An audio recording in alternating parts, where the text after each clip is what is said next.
اللہ الرحمن الرحیم۔ اللہ رب العالمین قرآن حکیم میں فرماتا ہے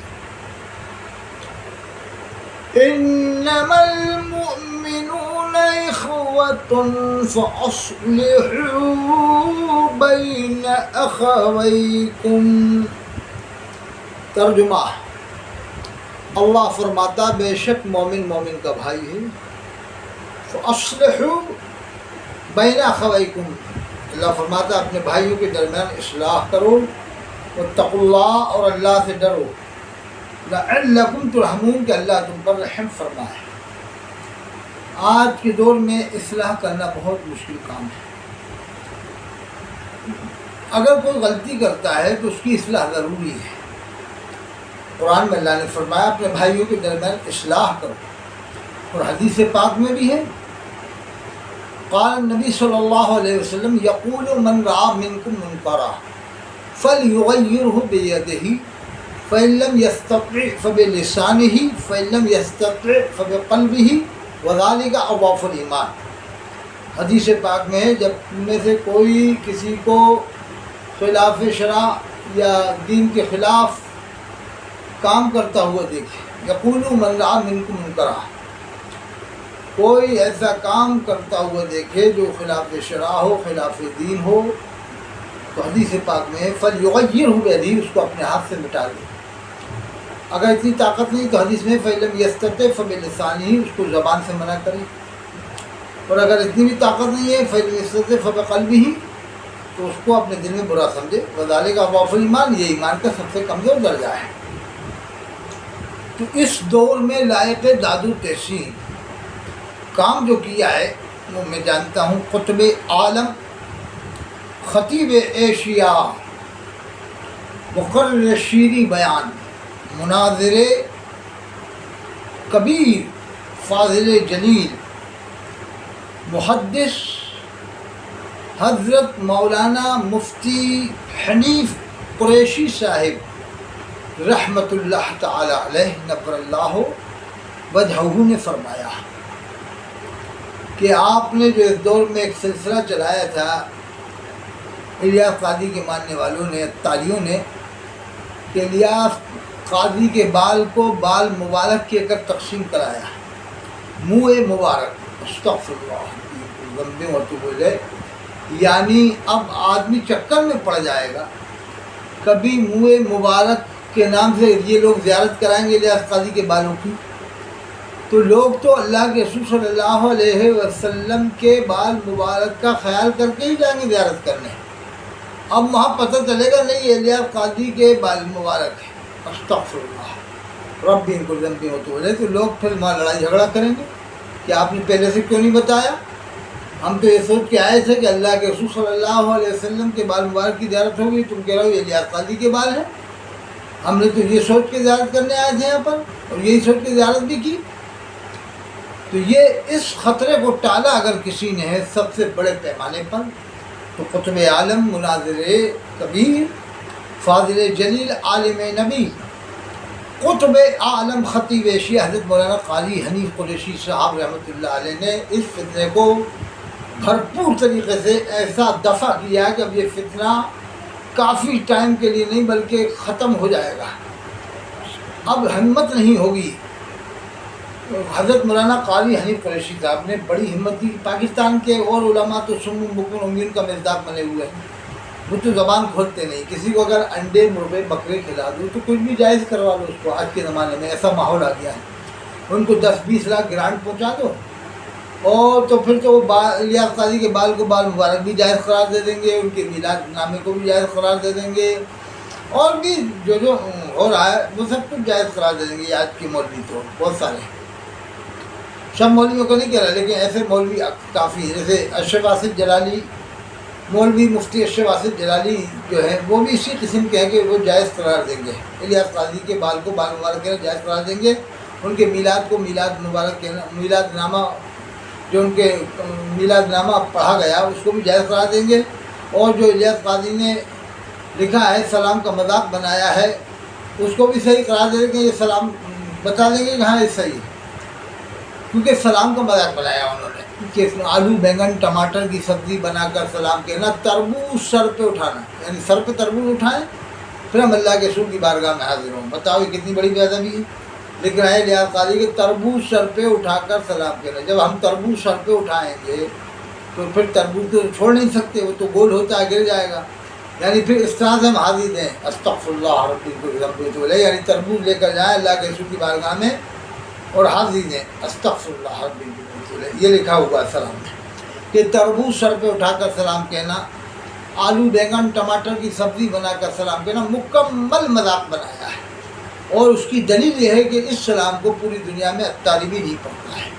اگر آج بھی جے پور میں، کانپور میں، لکھنؤ، بمبئی، کلکتہ میں اس سلام کے یہ اشعار پڑھ دیے جائیں تو لوگ باغ بھی سلام میں سے روک دیں گے، پڑھنے والے ہاتھ پکڑ کے روک دیں گے۔ تو یہ سلام مقبول بالکل نہیں ہوا، یہاں تک کہ اتاریوں تک میں مقبول نہیں ہوا ہے۔ تو یہ میں اس لیے بتا رہا ہوں کہ قرآن میں اللہ نے فرمایا فَأَصْلِحُوا بَيْنَ أَخَوَيْكُمْ، اپنے بھائیوں کے درمیان اصلاح کرو۔ تو یہ اصلاح کی جا رہی ہے تاکہ لوگ سمجھیں اور اندھ بھکتی کا شکار نہ ہوں، ایک دم کسی کو ماننے میں عقیدت کے اندر اس نے غلو نہ کرے کہ اس کی کتنی بڑی غلطیاں ہو تو اس کو جو ہے کہ بالکل فراموش کر جائیں کہ صاحب کام بھی دیکھو انہوں نے کام کیا ہے۔ کام تو علامہ غلام احمد قادیانی نے بھی کیا ہے، وہی بہت بڑے عالم تھے۔ تو کیا علامہ غلام احمد قادیانی کو کام کی بنا پر ان کو جو ہے کہ ہم بہت بڑا بزرگ مانے؟ انہوں نے جو پھر اور گڑبڑ کیا ہے وہ تو دیکھیں گے، کوئی دیکھا جاتا ہے۔ یار امت مسلمہ کے جتنے بھی طبقات ہیں قادیانیوں کو مسلمان کیوں نہیں مانتے ہیں؟ کیونکہ ان کے جو معاملات ہیں وہ دیکھے گئے کہ اسلام کے خلاف ہیں۔ حالانکہ کام بہت بڑا کیے تھے انہوں نے، 2 بار اہل سنت والجماعت کی طرف سے مناظرہ کیا تھا پاکستان میں آریہ سماج کے لوگوں سے علامہ غلام احمد قادیانی نے، لیکن اس کام کو نہیں دیکھا گیا۔ اور دونوں بار فتح پائی تھی، لیکن یہ اچھے کام کو نہیں دیکھا گیا۔ انہوں نے جو گڑبڑ کیے تو اس کو ہی دیکھا گیا۔ اسی طرح سے اور بھی بہت سے لوگوں نے اچھے کام کیے ہیں۔ مولانا مودودی صاحب نے کیا اچھے کام نہیں کیے؟ سیرت رسول پر بہترین کتاب لکھی انہوں نے، سیرت رسول صلی اللہ علیہ وسلم پر بہترین کتاب لکھی مولانا مودودی صاحب نے، لیکن جو انہوں نے صحابہ کرام کی شان میں گستاخیاں کی ہیں اس کو بھی دیکھا جاتا ہے کہ دیکھو انہوں نے گستاخیاں بھی کی ہیں۔ حالانکہ اتنی گڑبڑی نہیں تھی ان کے اندر، لیکن صحابہ کی شان میں گستاخیاں کی، یہ تو بہت بڑی گڑبڑی ہے، یہ بھی گڑبڑی ہے۔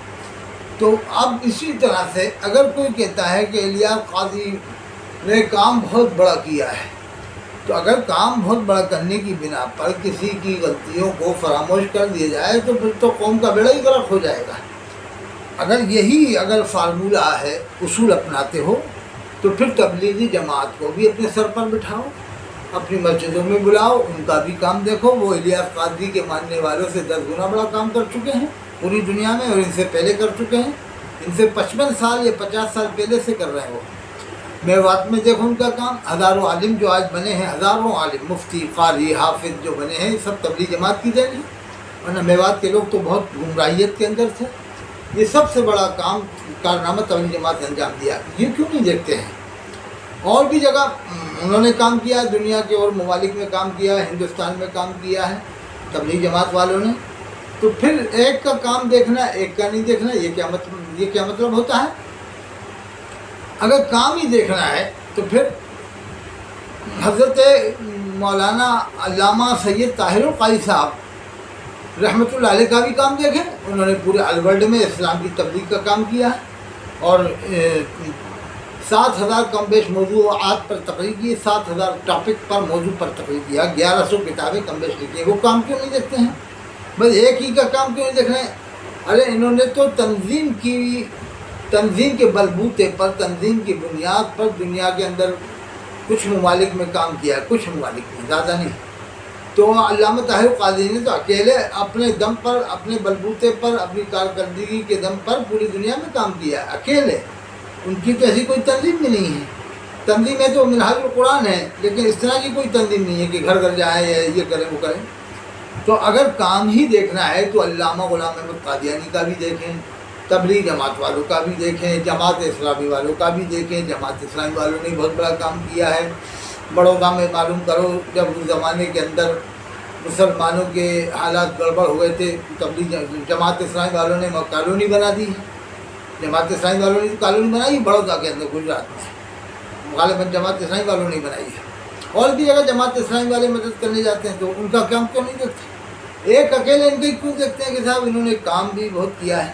مطلب کام کر کے کچھ بھی کرے، پھر اگر کام کوئی کر لے پھر کچھ بھی کرے، جو سمجھ میں آئے کہے کہ اپنے بال کو بال مبارک کے بڑھوائے، اپنا میلاد نامہ پڑھوائے، کام کرنے کے بعد پھر یہ لکھے کہ اللہ کے رسول صلی اللہ علیہ وسلم کھڑے ہیں اور یہ بیٹھے ہوئے ہیں ریاض قاضی اللہ کے رسول کے سامنے بیٹھے ہوئے ہیں خانہ کعبہ میں. صفحہ نمبر 31 فیضان سنت میں لکھا ہے، پرانی میں دیکھیں آپ، اور صفحہ 27 میں دیکھیں، اسی صفحہ 27 میں لکھا ہے فیضان سنت میں کہ لانڈھی کے قبرستان میں جتنے لوگ جمع تھے سب کی بخشش ہو گئی. ایک آدمی اٹھ کر آ گیا تھا، اس کی بخشش نہیں ہوئی. جو اٹھ کر آ گیا تھا تو اسی شخص کو اللہ کے رسول صلی اللہ علیہ وسلم کا دیدار ہوا. تو اللہ کے رسول صلی اللہ علیہ وسلم نے فرمایا تم اٹھ کر کے آ گئے، اگر تم بھی وہاں رہتے تو تمہاری بھی بخشش ہو جاتی. یعنی جس کو اللہ کے رسول صلی اللہ علیہ وسلم کا دیدار ہو رہا اس کی بخشش نہیں ہو رہی، تو جو ریاض قاضی کے اجتماع میں جا رہا اس کی بخشش ہو رہی ہے. صفحہ نمبر 27 فیضان سنت پرانی، اور صفحہ 3 میں لکھا ہے یہ کتاب بارگاہ رسالت میں مقبول ہے. جب یہ کتاب بارگاہ رسالت میں مقبول تھی تو پھر یہ خواب کیوں کڑوائے؟ صفحہ 27 والے، صفحہ 31 والے اور بھی جو خواب فیضان سنت میں تھے وہ کیوں کڑوائے؟ ان کا جھوٹ پکڑا گیا نا، کلیئر ہو گیا کہ یہ لوگ جو سمجھ میں آ رہا ہے کہ یہاں تک کہ اللہ کے رسول صلی اللہ علیہ وسلم کی عظمت کا بھی خیال نہیں کرتے ہیں. یعنی اللہ کے رسول کی طرف منسوخ کر کر کے جو باتیں لکھ رہے ہیں، خواب لکھ رہے ہیں کہ یہ کتاب بارگاہ رسالت میں مقبول ہے. صفحہ نمبر 3 فیضان سنت، صفحہ 27 لانڈی کے قبرستان میں جتنے لوگ جمع تھے سب کی بخشش ہو گئی. صفحہ 31 کہ یہ الیاس قاضی بیٹھے ہیں خانہ کعبہ میں، اللہ کے رسول صلی اللہ علیہ وسلم کھڑے ہیں. استغفر اللہ ربی الذنب واتوب الیہ. اور بھی میں آپ کو باتیں بتا دوں، اسی فیضان سنت میں لکھا تھا کہ ایک شخص نے خواب دیکھا کہ اللہ کے رسول صلی اللہ علیہ وسلم فرما رہے ہیں کہ الیاس قاضی کو میرا سلام پہنچا دینا، اس نے میرے سب سے بڑے دشمن ٹی وی کو گھر سے نکلوا دیا. یہ بھی فیضان سنت میں تھا، اب یہ بھی کٹوا دیا. اور آج وہی ٹی وی ہے جو گھر گھر پہنچائی جا رہی ہے، مدنی چینل دیکھو، مدنی چینل دیکھو. اور دوسری بات، اسی مدنی چینل کے بارے میں الیاس قاضی نے لکھا کہ جو مدنی چینل دیکھے گا وہ جنت میں جائے گا، جو مدنی چینل دیکھے گا وہ جنت میں جائے گا. سفر وسائل بخشش پڑھو آپ، اس میں لکھا ہے. اور یہ لکھا ہے کہ یہ مدنی چینل نار دوزخ سے بچائے گا. اب یہ لوگ کہتے ہیں کہ اس میں قرآن حدیث کی بات آتی ہے، اس پر جو عمل کرے گا جنت میں جائے گا. ارے بھائی پھر اس کا مطلب ٹی وی رکھنا ضروری ہوگی گھر میں، پھر تو ٹی وی لانا چاہیے ہر ایک کو، پھر مدنی چینل دیکھے جب جا کے جنت میں جائے. اگر ٹی وی نہیں ہو تو جنت میں نہیں جائے گا پھر ان کے ساتھ. استغفر اللہ ربی الذنب ہے. اسی کتاب میں وسائل بخشش میں لکھا ہے. سلام کا مذاق اسی کتاب میں بنایا ہے، اسی کتاب کے اندر یہ باتیں لکھی ہیں وسائل بخشش میں. اور فیضان سنت میں سے وہ خواب کٹوا دیے پرانی میں سے، جو نئی ابھی چھپی ہے. کیوں کٹوائے؟ کہ انہوں نے خود مان لیا کہ ہم جھوٹے ہیں، ہم نے جھوٹے خواب لکھے تھے. تو ایسی باتیں کیسے ہضم کی جائیں گی؟ بھلے کتنے بڑا کام کیا، اور ایسا کوئی بہت بڑا کام بھی نہیں کیا. آج آپ جے پور میں جا کے دیکھ لو، کیا جے پور کی مسجدیں رمضان کی طرح سے بھر رہی ہیں؟ یہ لوگ جے پور میں بہت ٹائم سے ہیں. کیا جے پور میں 25% بھی نمازی بنے؟ کیا کوٹا میں 25% نمازی بن گئے لوگ باغ؟ کیا اور بمبئی میں 25% نمازی بن گئے؟ کیا کانپور میں 25% نمازی بن گئے؟ 25% مسلمانوں کے نمازی بننے کا مطلب یہ ہوتا ہے کہ مسجدیں ایسی بھریں گی جیسے رمضان شریف میں بڑھتی ہیں 25%. تو وہ رمضان میں عام طریقے سے لوگ نماز پڑھتے ہیں، اس کے بعد پھر وہی حالت. یہی معاملہ دیوبند والوں میں بھی ہے. میں بھی وہی نماز پڑھتے ہیں جو پہلے سے پڑھ رہے ہیں، یعنی 5 ٹائم کی پڑھنے والے ان میں بھی وہی 10-15% ہیں. وہی 10%, 8% بریلی جماعت میں، دیوبند والوں میں تھوڑے زیادہ. میں یہ کہا جائے دیوبند والے ڈبل ہیں، ایسے بریلیوں میں 10% پڑھتے تو ان کے 20 پڑھتے ہیں. ان کے ابھی 50% ان کے بھی نہیں پڑھتے ہیں رمضان کے علاوہ. تو تبلیغ جماعت نے 98 سال سے کام کیا، 98 سال ہو گئے، لیکن وہ بھی نمازی نہیں بنا پائے. نمازی بنانے کے لیے تحریک پیدا ہوئی تھی، تحریک صلاۃ تھی، لیکن یہ بھی نمازی نہیں بنا پائے. لیکن نمازی تو بنا، اس میں تو شک نہیں. کام کیا، میوات میں کام کیا، اور بھی جگہ کیا، نمازی بنا. تو اگر کوئی کہتا ہے الیاس قاضی نے بہت بڑا کام کیا تو ان سے 10 گنا بڑا کام تبلیغ جماعت والوں نے کیا ہے، تو ان کو کیوں نہیں سراہتے ہو؟ ان کو کیوں ہضم نہیں کرتے ہو؟ علامہ طاہر قادری صاحب کو کیوں ہضم نہیں کرتے ہو؟ قطب عالم حضرت مولانا قاری حنیف قریشی صاحب نے کتنا بڑا کام کیا، اصلاح کر کے مسلمانوں کے دین و ایمان کی حفاظت کی. یہ باتیں نہیں بتاتے تو پھر یہ آگے اور کیا کیا کرتے؟